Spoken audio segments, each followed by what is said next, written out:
Yo, this is Alex Mouth of Destiny. I'm Phil from Fit World Exposed. And today we're going to be talking about the most important measurement that you can have as a drug-free lifter. And let me tell you something. It's not your bicep. It's not your quad. It's something a bit more important than that. So we're going to break it down today. Yeah, so I know you guys see this measuring tape that we have. It goes up to around 60 inches, brought it from home.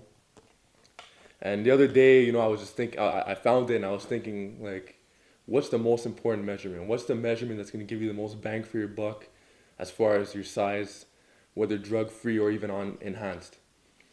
And there's a lot of misconceptions. A lot of people think it's, their upper arm. A lot of people think it's like, their calves, their thighs. But nothing could be further from the truth. And also, I understand the neck is an important measurement, but today we're going to be giving you one measurement that I argue is way more important. Yeah, it's hands down the most important measurement. It's by far the most important in terms of having the largest frame possible. This is what's going to make you look like you're really big as a whole. It's going to give you the best shirt size. It's going to give you the best frame. It's undisputably the most important measurement that you could have. Yeah. So today we're going to be discussing it. So what is this measurement, man? Okay. The most important measurement for a drug-free lifter, or even enhanced, is your upper body circumference. Your shoulder circumference, in other shoulder words. circumference. Right. Now, a lot of people measure this in different ways. So some people, they'll go shoulder to shoulder. Some people, they'll do like other ways. But the way we like to do it is you literally put the measuring tape all around your body. Right. What this is going to measure is obviously your delts, your upper back, maybe your upper lats, pretty much your upper back. Your traps, too. Yeah, go on. And your pecs. Yeah, you're getting everything. All you beach guys who you train chest and arms all day, let's see how big your measurement is. Let's see your measurement.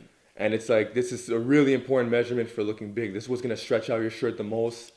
Yeah. And we're in this video, we're really going to elaborate on why it's so important. We're going to get into the details. For sure. And a lot of people think that it's the chest measurement, right? Because when you buy a shirt, you like to measure your chest and stuff. But no, it's the shoulder measurement, because the shoulder's getting everything. It's getting shoulder, it's getting some pec in there, it's getting upper back, like everything. It's literally, that's your mass measurement, okay? And just so you have a reference, my shoulder, like all around, I'm 52, on flex at 5'5", and Phil is 56, okay? And we're gonna give you a specific ratio that you can shoot for to really get that broad effect. Yeah. Okay, so what would that ratio be, Phil? So check this out. So in a couple of our videos, people comment on like broadness and stuff like that. They say Alpha looks so broad or whatever. They say Phil looks so wide. They'll say stuff like that. And like, I was reading some forums, I was like studying some bodybuilders and stuff, and I came to a conclusion. This is the golden ratio. This is how you could tell if you're broad or not, right?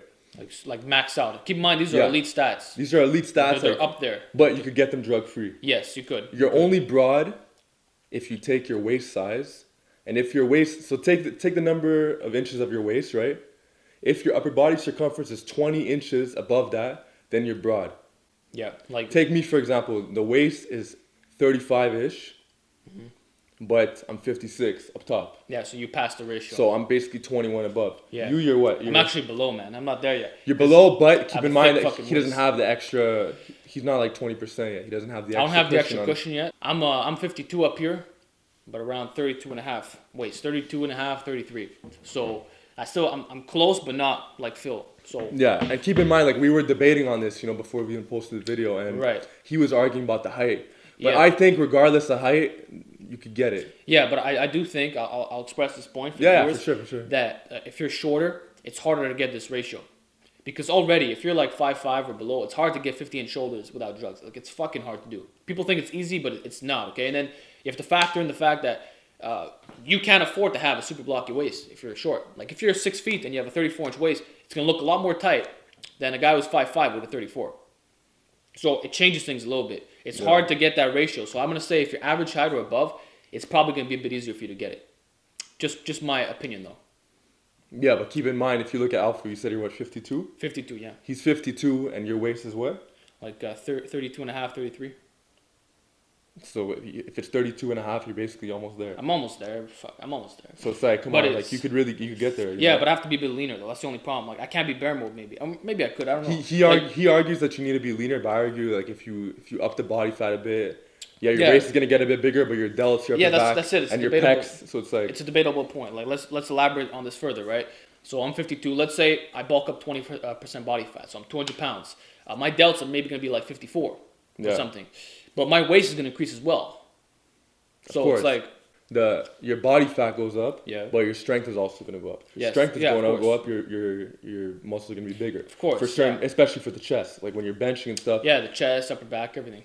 You know what I mean? So it's like you're going to get the extra Yeah, it's measurements hard by to- upping the body fat. Yeah, like either way, worst case scenario, you're gonna have like an equal ratio, but you're still getting bigger as a whole.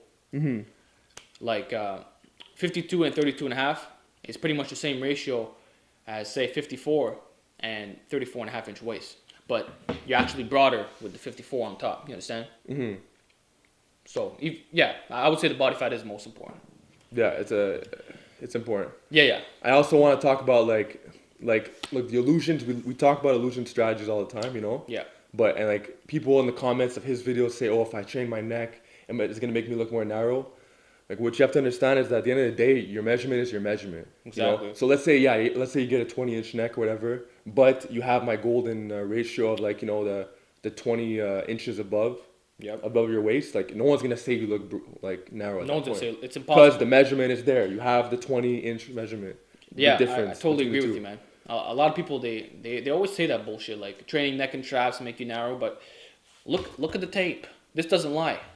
You understand? This will tell you what what your measurement is, and it's gonna be reflected in your shirt size. This is what's gonna take your shirt size to the next level. This is gonna take you from a large to an XL, guaranteed. Yeah. So at the end of the day, yeah, your traps are making you like they might have that potential effect. I think it's bullshit personally. I just don't buy it. And even if it were true, like it's so worth it as a drug-free lift to have a yoke. So it is what it is, but the measurement doesn't lie. That's what you have to keep in mind. Yeah. Okay. And what I really respect about this measurement too is that it's measuring your width and your thickness. So you're literally getting the width and you're getting the chest to upper back thickness. You're getting So it's like if you take a guy like if you take like all these chest and arms guys, and you compare them to other people who are training like, you know, the naturally enhanced fashion, let's see how they measure up. And I guarantee you that they're not going to measure up because the chest is no match for the delts and upper back. Yeah, exactly. Upper back, like people when they talk about increasing the chest measurement, they think you need to get bigger pecs, right? But think about it. How fucking thick are your pecs?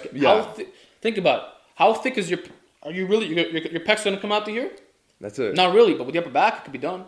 For sure. Upper back, you can get like that what's it called? Ninja Turtle effect, right? You could. You can get like, you know those cartoon monsters where they have spikes coming out of their back? Of course. That's what you can get when you train upper back. And that's going to give you the biggest measurement. So it's not chest and arms.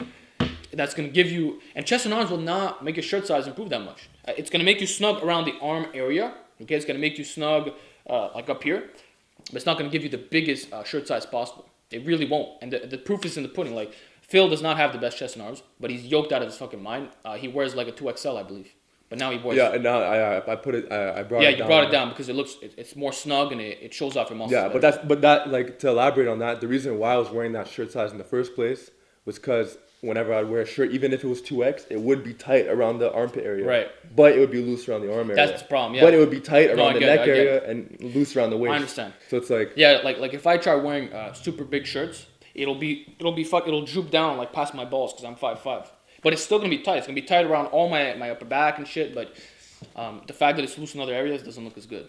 But either way, like he still has the measurements to hold the 2XL. The measurement, yeah, exactly. And the measurements are everything. I'd like to see a chest and arms guy pull that off. It's good. It's hard for real. Like the way you want to think about it is like, look, if let's say if I were to give you like a 2XL, let's say you wear like a large, right? You wear a large right now, and I were to throw you an XL shirt, and I were to tell you, okay, without drugs, you have to, and without getting extremely fat, you have to fill out this shirt as fast as possible. Yeah. Like the chest is not going to get you there. It's really the upper back, it's the delts. 100%. You know. That's why this measurement is so important. This measurement is like you have to this is the take this measurement very seriously. For sure, and this is how I'm going to be monitoring my progress. It's not going to be measuring my arms all the time. Of course, I'm going to measure my forearms and stuff like that, but this is what I'll be taking very seriously. So I plan on getting stronger rack pulls, of course, like what was talking about in my videos, and it's just so important. You want to set goals too. It's like it's obviously good to set like PRs in the gym, like as far as like, you know, your lifts are concerned, and that's what's gonna get you the measurements anyways, along with the calories, you know. Yeah, exactly. But like you also want to make it a point to like say, okay, I want to add like, you know, 2 inches to my circumference in like X amount of months. For sure. You know, and let's say if, for example, I have the 60, and my goal is to max it out. Yeah, that's his goal. Like this entire tape, let's hold it up so they can see. 60 inches. So the goal is to get it all around fill. That's the goal, you know. That's a crazy goal too. Like that's what bodybuilders have. Think about it. It's crazy. That's a good goal for drug-free guys. That's I find, elite you know? shit, man. That's fucking elite. It's like That's yeah. up there. So it's like Yeah. so you guys have to just try to start focusing on the right things, you know. Yeah, man. All these chest and arms guys, like that's not what's gonna make you look big. And I've noticed that a lot of guys are just training their arms. It makes their delts look a lot smaller too, you know. Yeah. By comparison, so it's like Yeah, like you mentioned. arm dominant physiques look very narrow, like. They do. It's true. So. Like, yeah, arm dominant physiques, like some of them look fucking amazing because, like, come on, when you have huge ass guns, like 18, 20 inches, it looks cool. But it doesn't mean you're going to be wide. It doesn't mean you're going to have a massive frame. It doesn't mean you're going to have a crazy measurement. Yeah, and what we're talking about is getting this because the measurements do not lie, okay? Yeah, and also if you're following Naturally Enhanced, you know, like we prescribe, you know, and you have the glutes to go along with it, you know. So your waist isn't like extremely big. Oh yeah, the glutes are gonna give the illusion that you have even a smaller waist. Exactly, the glutes is gonna give you. It's gonna make, and also since you're training the glutes so much, you're gonna have like your legs aren't gonna be like tree trunks. You know, your legs are gonna be. Yeah, it's like, gonna make you think about it. You're gonna look insane. Yeah. Glutes will make your waist appear smaller, and not having outer quad sweep because I don't make you train that is gonna make you look more wide, more V. So it's all adding into the effect. You're getting gonna that. Make you look taller too. Right, you're getting that circumference. You're getting the waist trimming techniques, and of course, I prescribe other methods as well in the book. And everything just makes you look fucking broad. So next time someone says, "Oh, I'm measuring my bicep. It's so important." Like, no, fuck that. Measure this. Measure all around. That's when you know someone is really jacked. Yeah, and also to get a more strict measurement, I recommend that you want to measure flexed. You could measure flexed, but me personally, I measure unflexed. Unflexed is better, yeah. You measure unflexed. You're not gonna be walking around like this. Yeah, you you're know? not gonna be like this, you know. So unflex. And also you want to put your hands on the side of your thighs. It's hard to do when you're alone. Yeah, but if you could get somebody to like whatever, If you get someone to help you out, that'd be great. Get a strict. That's how we did it. It worked pretty well. But yeah, that's how you do it. This is the best measurement. Yeah. So that covers it. I hope you enjoyed this video. If you want more topics like this, let us know, and we'll address it next time. So take care, guys.